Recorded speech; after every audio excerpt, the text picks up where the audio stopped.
Where did all the Adderall go? Seriously, there's a massive Adderall shortage right now, and I need to know where it is. And no, I'm not addicted. Sure, I'd get my dog a handy for a few pills, but that doesn't mean I'm addicted. It just means I'm a good dog owner. So let's just put down our dogs and talk about all the reasons there's an Adderall shortage. Reason 1, diagnosis. During the pandemic, the number of people diagnosed with ADHD increased drastically, which means either we're getting better at diagnosing people, or a lot of these people don't actually have ADHD. But why, offending everybody, would people be diagnosed with a disorder they don't have? Simple.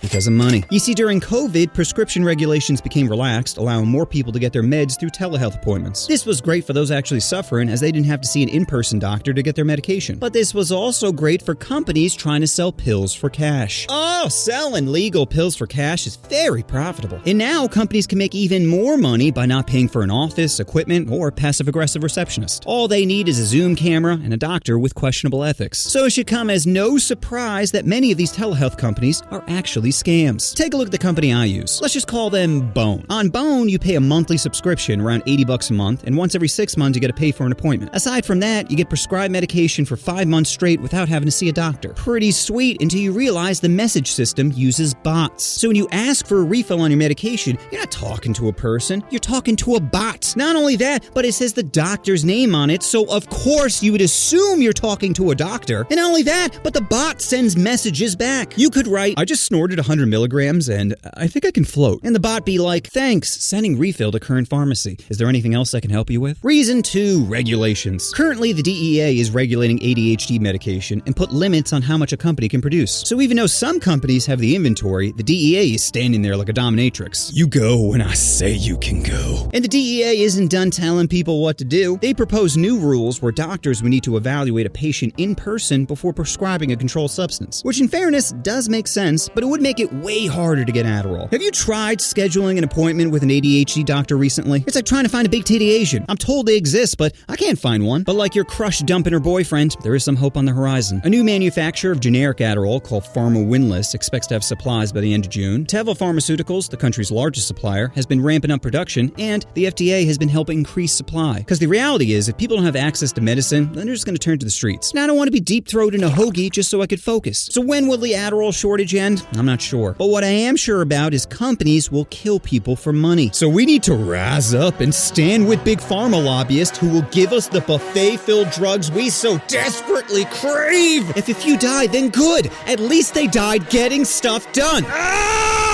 America. You know what you want to do? Oh, you want to push that subscribe button. Oh, push the button. Push the button.